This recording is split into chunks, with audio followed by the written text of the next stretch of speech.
Faire pousser un arbre à partir d'un noyau.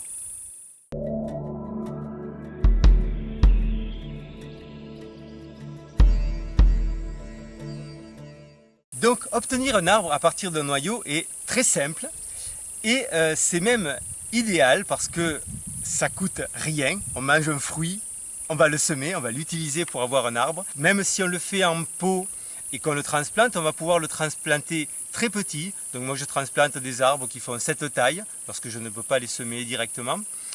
Et donc les racines sont vraiment intactes et n'ont jamais été coupées. Il y a toutefois une petite astuce à savoir. Tous les fruits des arbres tempérés ont besoin d'un temps de froid et d'humidité pour pouvoir germer. Et puis tu vas pouvoir, en hiver, les mettre soit directement en terre, donc la stratification va se faire directement en place. Alors tu fais un trou, tu mets tes noyaux ou tes pépins, un peu de sable, quelques feuilles, et voilà. Le truc, c'est qu'il faut absolument que ça soit maintenu humide. Tu peux aussi stratifier au frigo, c'est-à-dire tu mets dans du sable, un peu d'humidité, dans un bocal ou un tupperware. Alors il ne faut pas que ça baigne dans l'eau, sinon ça va pourrir. Il faut que ça soit juste humide. Tu fermes et au frigo pendant 1, 2 ou 3 mois. Et ensuite tu le sors et tu le sèmes.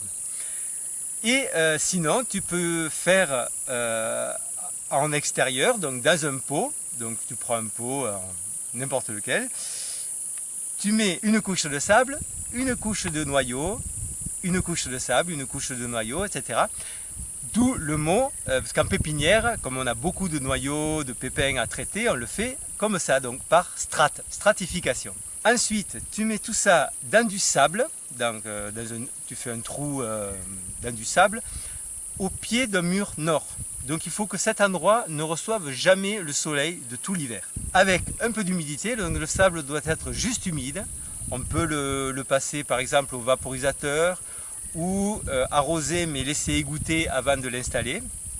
Surtout si tu es dans une région très humide. Sur le pot, un carrelage pour éviter que les rongeurs n'aillent manger les graines. Et puis tu recouvres tout ça de sable. Alors l'intérêt de faire ça, c'est que les noyaux ne seront pas mangés par les rongeurs. Si on sème directement en place, l'inconvénient c'est que ça peut sécher si il ne pleut pas assez et qu'on a oublié d'arroser. Si on les sème juste au moment où ils vont germer, au printemps, il y a moins de risques de les perdre. Belle journée et laisse-moi un message pour me dire comment tu trouves ça, si ça marche pour toi, comment est-ce que tu mets en pratique et si tu es arrivé à avoir des fruitiers ou d'autres arbres, ou même on peut faire avec des forestiers, à partir de noyaux. Ciao, ciao!